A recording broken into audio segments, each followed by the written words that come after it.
Hello, listeners and the Healthy Aging Coach tribe. Today, I want to introduce to you Melissa Miranda. She owns her own accounting firm in Fargo, North Dakota. And we're talking today about the post career life. The biggest question I get from leaders is, am I going to be too old to start my own business? And I felt that Melissa was the best person to answer this question. Even though she may not be able to do business with you globally, her attitude, the clientele, and case studies that she offers are really worth a listen to. So you can check in with yourself and decide if this is the right move for you. We will get started in one moment. And thank you for being here.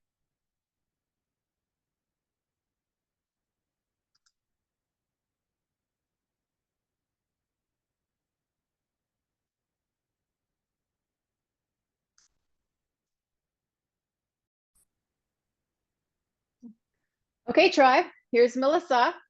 And what else do I want you to know about her? Because in the intro, I'm very formal about who she is. But I think what's really an invitation for you to get to know who Melissa and I are in relationship is I met Melissa, oh gosh, I'm going to say 20 years ago, somewhere around there. Well, you were in the Masters of Success program at North Dakota State Uni, right? And I was pulled in as a consultant or as a coach at the time to support your group going through. And you had a group, and there was groups that were supporting us in return, the reciprocity around building business plans. And that's how we originally met. And tribe, I have to tell you, I've been kind of secretly following, dare I say, what do they call it? Stalking Melissa most of her life. She lives the most incredible life, very adventurous and open and loving, and all that comes through in her social media. And it's just not for, business building. It's just who she is. So I really felt a lot of value in you meeting her, tribe. So welcome, Melissa. Thanks so much for taking the time out of your family schedule and work schedule, your own business, to come be with us. Thank you, Diane. It's great to be here. So they know all about me.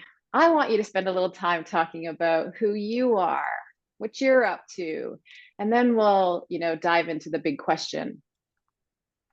Sure. Great. Well, I am a CPA, a certified public accountant here in the United States. I'm based out of North Dakota.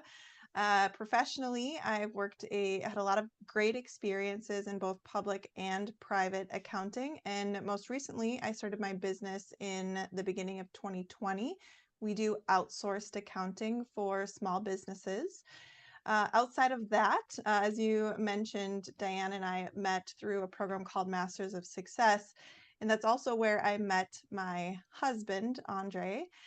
So probably one of the more unique things about me and us, our family, Andre is Brazilian. And so after I graduated college, I spent about 3 years living with him abroad in Brazil. And that was a wonderful experience. We had so much fun. We bonded. We went through difficult times together. We got to travel a lot. And that warmth I think that I have now comes a lot from that experience that we had together in Brazil those 3 years. I think I'm a much warmer person because of it. And while while we were there, we had some amazing, wonderful friends who we keep to this day. We still go back to Brazil about once a year for about a month, which is why my firm is fully virtual, because I wanted to design a firm that would match my lifestyle. Outside of that, outside of Andre and I, we are married 10 years this year. And Congratulations. thank you, we have two sons, a 5-year-old and a 1-year-old. And we have one on the way arriving in August. So we'll have 3 boys. Wow. Awesome. That's like my dream team. Yes. Yep. I'll never have to move heavy furniture again. I'm going No, to be so no. blessed. And you'll be looked after for the rest of your life. Those boys love their moms. Yes. Yeah, that's great. So you're a step-by-step accounting firm that is all virtual. What got you into that? Like, what had you decide to be a business owner, Melissa? Sure. So I come from a long line of entrepreneurs. My grandma was a serial entrepreneur, And then my dad was a dairy farmer. And even myself, I started small businesses when I was very young. My grandma got me started doing chocolate dipped strawberries at local festivals. And that progressed into actually owning dairy cows, and doing lots of other businesses like a cleaning business, teaching English business, things like that. But I think what pulls me to business ownership is so much of the what you get out of it is what you put into it is what you get out of it. Like Mm, the sky's the limit. You can dream as big as you want. And my brain is just constantly, it really doesn't turn off, mushing and melding ideas about how my business could work better, what we could do, what we could offer, how we could work together, how we can design the business to be better, mm, more self-managing. And so my brain is just constantly thinking about that. But I think the reason why I got specifically into an accounting business, I started university as a business administration major, and I took an accounting class and realized I was good at it and I liked it. So those are good two good things. But I realized how much small business owners need help. It can be a lonely journey, and even I am a small business owner, so I understand that. And sometimes it's lonely at the top. And mm, so being able to walk alongside someone as they go through that journey and help protect them from potential perils as they go through it, it means a lot to me. mm. It's also a piece of the mental health side of it. My father, like I mentioned, was a dairy farmer and struggled a lot with the fact that he was awesome at what he was doing, but that financial side was really difficult for him, and he really struggled on the mental health side. So now in my firm, we try to be very much compassionate accountants and Mm. try to connect with our clients on a more personal level to tell them, things are great, awesome, but if things aren't going well, that we're still here with you and we care about you as a person, not just you're not just a balance sheet. Mm. So that compassionate side really is something that draws me and pushes me in this business. Wow, amazing. I think you and I so much aligned in that human centric, like that Mhm. client centric space. And the way you've integrated so many, traditions or concepts or behaviors or learnings from your family into your own is that's, I don't know, I get a profound sense from that because you've learned from your family's experiences and you've adapted accordingly through that. Are they still a resource? Like, do you tap into any of them at all and go, hey, I got this challenge in my business, or what would you do? You bounce ideas around the family? So my grandma's no longer with us, but she taught me so much on the marketing, presenting yourself professionally, working very hard. Counting the money at the end was always really, really fun. Was the excitement part of it. But then my dad and I talk probably weekly, and I'll tell him, different challenges that I'm having on the team with clients. And my mom helps a lot on the probably like the marketing side as well, sending me referrals or attending a trade show with me, things like that, Oh, making little giveaways. So my family is my like family of origin is very helpful in supporting the business as well. that's amazing. I feel like that's a real gift. Like I'm super happy that you have that. And for the listeners who have been contemplating about starting a business after their career and thinking, oh, I'm not going to have that kind of support. Can I still make it? Melissa's going to address all that today. I just really wanted you to get connected with Melissa in a way to really get an appreciation of just how much she has to offer you as a tribe. So anything else before I jump to the big question of why we're all here? Is it too late to start a business post career? Is there anything else you want us to know about you, Melissa? I am just very passionate about growing the business and being a positive impact in our community. I care a lot about being impactful as a business in our area, and I think that a business like mine can impact not only the entrepreneur themselves, but their families, their spouses, their children, their employees' families, vendors and Mhm. customers, and that just ripples out from there. So I am very grateful to be in the place I'm at because of that ripple impact across our region and country. Yeah. Plus, when I was talking to you about doing this, you mentioned how, I mean, what showed up for me was your due diligence and really deciding, your client, how you want the business to run, who you're serving, where you're serving. And all those are key requirements in order for people to gain clarity and be able to build their business successfully. So when I heard you say, no, my clients are I really just decided to focus on the local clients. And man, can I hear the compassion and come through your voice when you talk about your care for your clients? So just a note to the tribe here.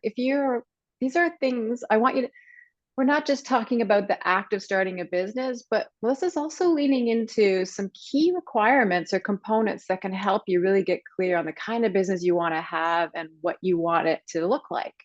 So listen also between the lines and also to the obvious. All right. I think it's time to answer the big question of why everybody's here. And the big question I get from leaders, when I'm working with ones that are working through successions. So they're working through successions plans to identify leaders in the organization to start fill their boots, but also what does life look like after this career I'm done? And one of the questions I get a lot is, am I going to be too old to start a business? And usually those are from people who feel that they're looking to adopt or move into an aspect of their life where they feel there's more of an interest sake type of business rather than something that they've been doing as a role in their corporate career. So it can feel like a complete 360 or 180 shift from where they are. So Melissa, what would be your, high level answer to, is it too late for them to start a business? I would say absolutely not. I do Great. not think that it would be too late at any point to start a business. Mhm. Yeah, wonderful. Um, You have a beautiful case study about this. Can you share that? One of your Yes. clients? Yeah. So we do have some clients that have started their businesses, or in this case, it's a nonprofit and a business. There's two of them later in their lives, and we have one client we're working with now who the husband is 80 and the wife is 71. And about 4 years ago, the story they kind of shared with me when they started onboarding with us was that she had gone through a bout of breast cancer and survived, and Mm. really decided that, hey, now I've got this time, these Mhm. years, and I want to be impactful. So they started a farm, and then there's a nonprofit side of it that is helping immigrant families coming into our area to learn about agricultural practices so that they then can eventually become farmers themselves. A Mm. lot of times, people coming from other countries have a farming background, but because agriculture here is so different, they might not have the skills or the connections to get into that industry. So their nonprofit is based on that and making Mm. agriculture more successful. So just being able to support them, it's amazing that they have started this so late in their year. And of course, they are very much focused on creating a sustainable organization and creating succession planning and what this organization will look like eventually as fast as they Mm. can. Yeah. So I hear speed is kind of what's getting them fueled for, yeah, got it.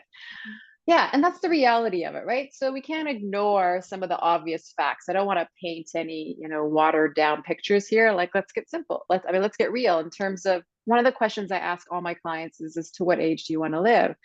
And it's a question that they never get asked. And the second one that I ask is always, and to what age do you want to live healthy to? Because we know on average 10 to 15 years of a person's life nowadays, right now, can be, dealing with chronic health issues. So our purpose here at the Healthy Aging Coach and within the tribe is to reduce that. Like none of us want to have those unhealthy years. So can you talk to us a bit about what some of the challenges this couple might be undergoing right now in terms of starting a business at 71 and 80? And Some challenges that we would see, the first one is probably on the technology side, because they may not have had exposure to the types of technology that we're able to use now.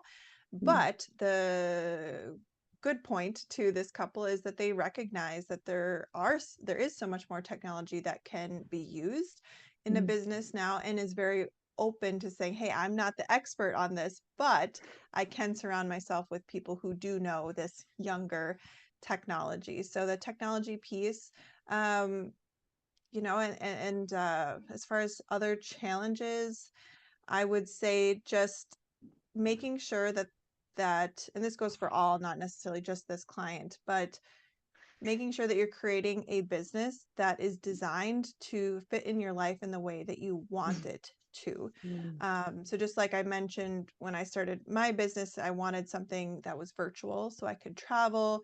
I wanted something that was work from home because of my children. I wanted to serve local clients to me because of that impact. I designed the type of business that I wanted around the type of life I wanted to lead. mm, And when we're thinking about starting businesses at older ages, we want to basically design a business that can support us in what we want that to look like. Do we want to be able to travel? Do we want to be able to take care of our grandkids? Just being very intentional about all those small decisions. They add up to what the eventual end product of that business is going to be. mm. Yeah. Do you help people with that design phase, Melissa? We Like, have some conversations about that. Usually, we will start working with a business after they have at least put a stake in the ground of what they mm, want to be. And then we certainly do, I would say half of our firm is the actual accounting, but half of our firm is advisory. mm, So we do have a lot of conversations with clients about where do they want that business to be in 10 years, 5 years, 3 years, 1 year, bringing it back. And then what is their mission and purpose? What are their values? And how is the financial side supporting and impacting those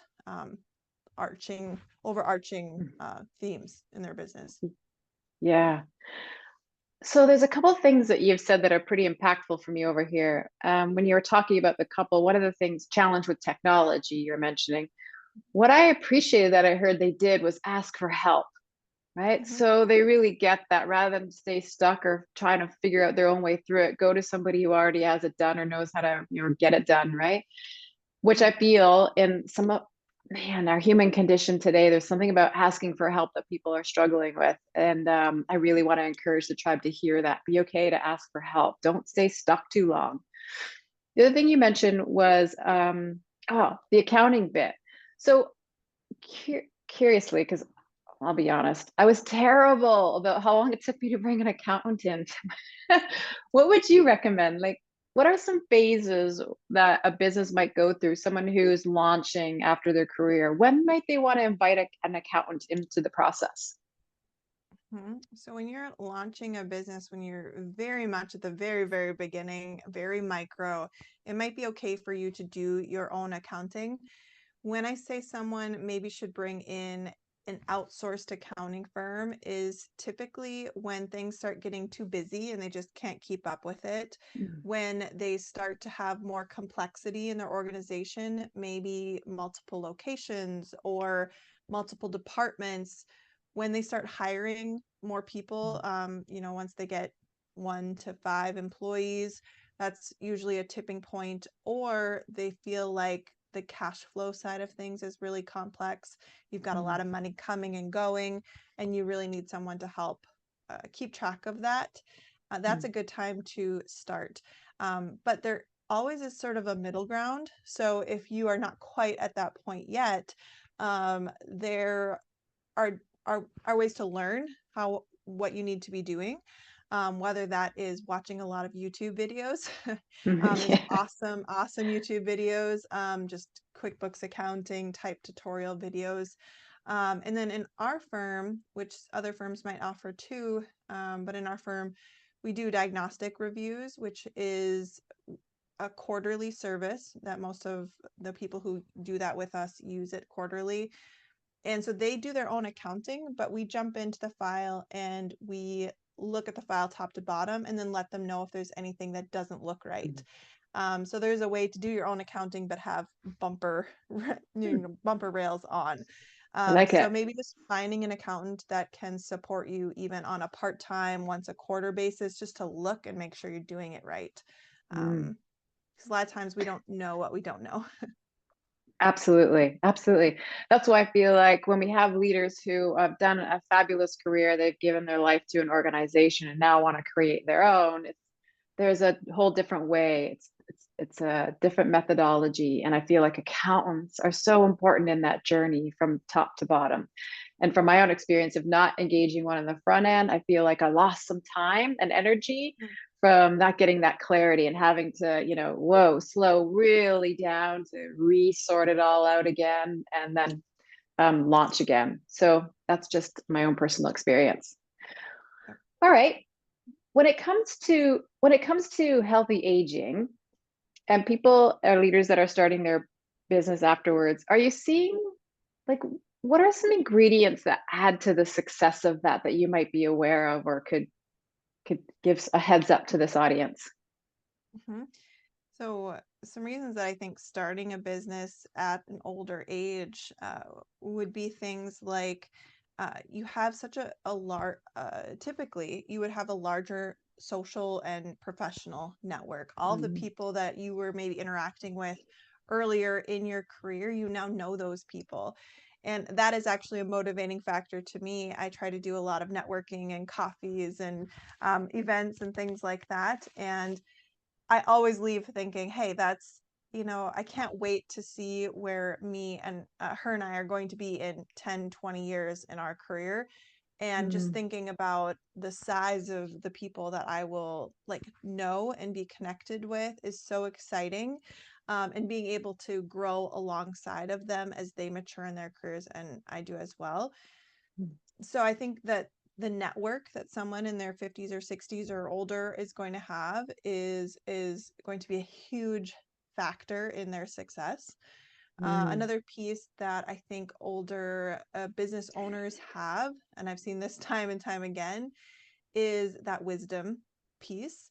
They a lot of times realize the importance of things like accounting because maybe earlier in their career they saw a horror story of something that didn't go well, or an audit, or financial fraud within an organization, or a legal issue with a client that accounting may or may not have been done correctly to help them get in or out of that situation. So I mm, think wisdom is something I see our older business owners having. The skills and experiences that they would have gained over their careers also helps a lot too. And potentially, I mean, depending on the scenario, you may have a larger asset base to pull mm. from than someone, let's say, just out of college. Yeah. And you would also potentially have more free time, at least compared to someone like Mm. me, who is in the thick of having babies, taking maternity leave, raising babies. um, that free time is pretty much non-existent, or negative hours. So I think that being older in your life, those factors are going to Mm. really impact and make you more competitive against some people who wouldn't have those. I love that list. I don't know why. I'm just really compelled, especially by the time factor you said when you related it to your own family. And even if you say you're a leader listening and you have grandbabies that you love spending time with, I mean, Melissa makes a clear argument for, hey, you design your business the way you want around the things that you love in life. So here's the time to be able to marry everything quite in a very, I don't know, constructive way. Yeah. Mhm. Mhm. Um, and you spoke to the assets, which I thought is great too. Any tips around, you've built this asset base up for yourself as a leader. Eye makeup is going to be very customized, but where might someone get tripped up? Like when they're looking at and starting a career or a business, and we're thinking about assets, what might be a tip that we could put in front of them to, is there like a rule of thumb, like an 80-20 rule or something like that, that we can offer them at this time? And maybe there isn't. I'm just curious around that. They've I worked so mean, hard to this point, right? So mhm. don't want them to lose it all in a business. What might you, but what might we guard against or recommend to them? Sure. So as far as how much they might want to invest into that Yeah. business, Yeah. Is there any um, rule of thumb from an accounting, starting a business point of view? I don't know that there would be a rule of thumb, but I can say everyone's risk tolerance, risk aversion Mm, is very different.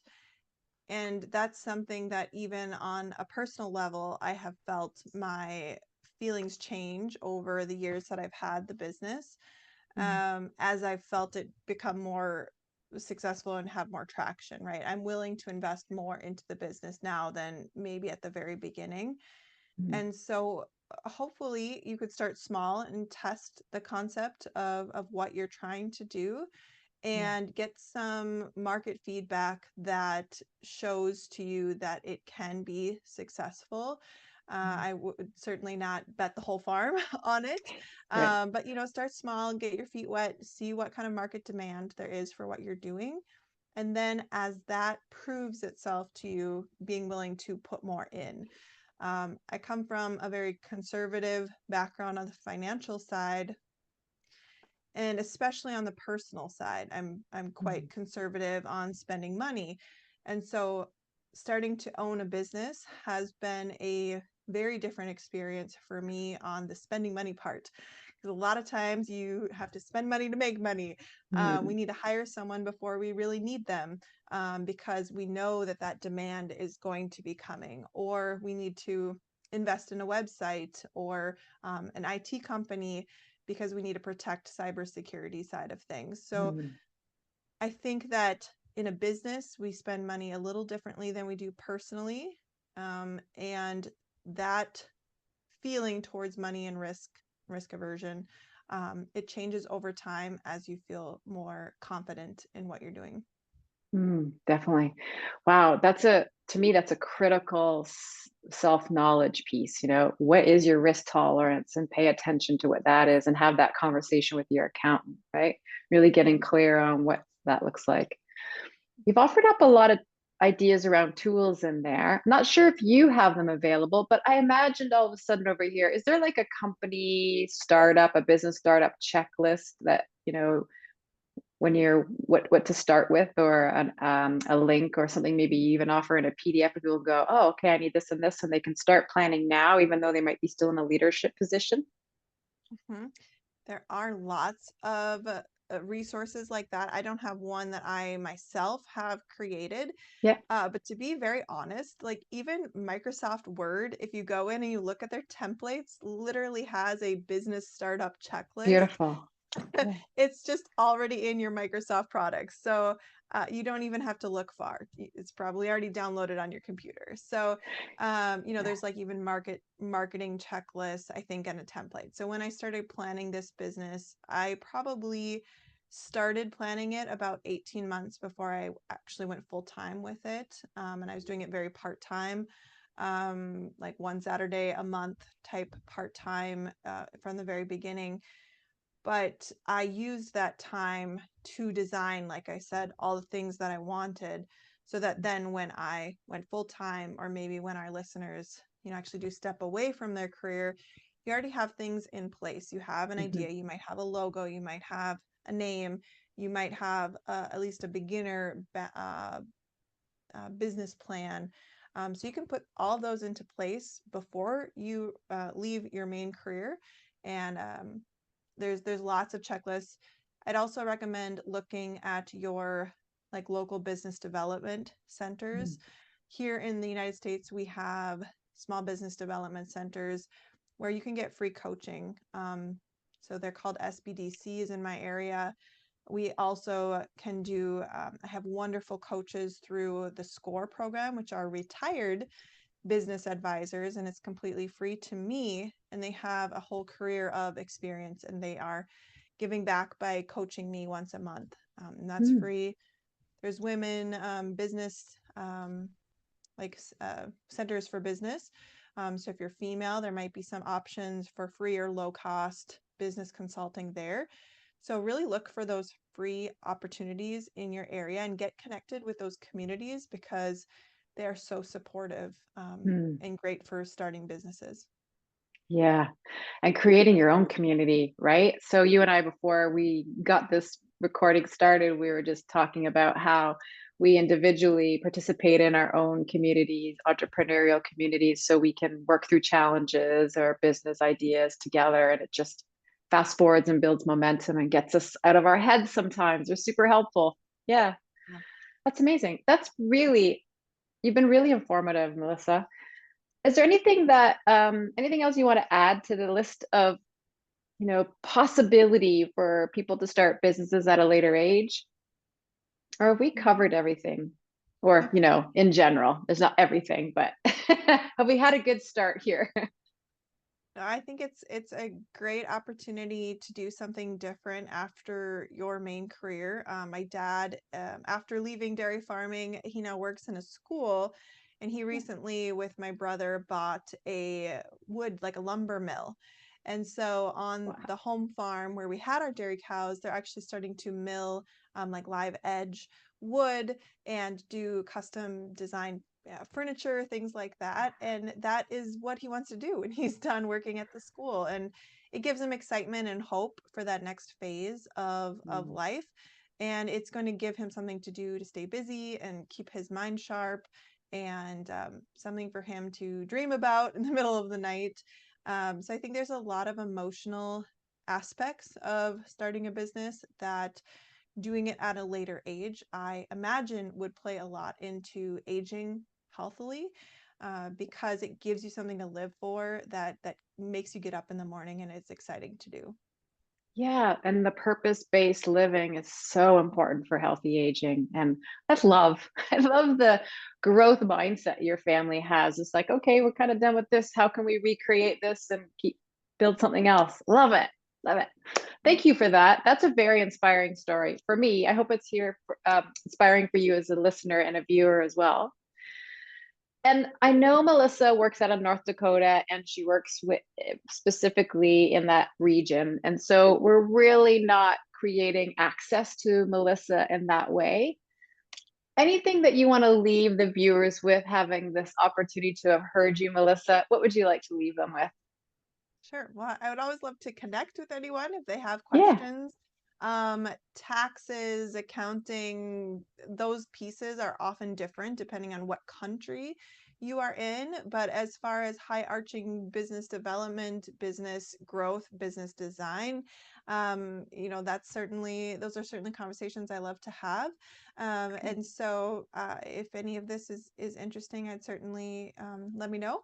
But I wish you all the best in starting businesses, and I really hope that it is a positive addition to your life.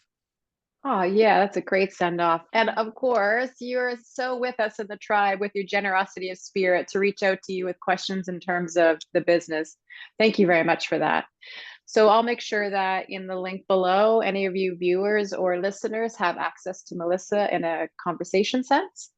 And I'm really hoping that she inspires her company to explore the coaching realm because I feel like she has a lot of personable skills that can really support people in a beautiful way to get coached through their business.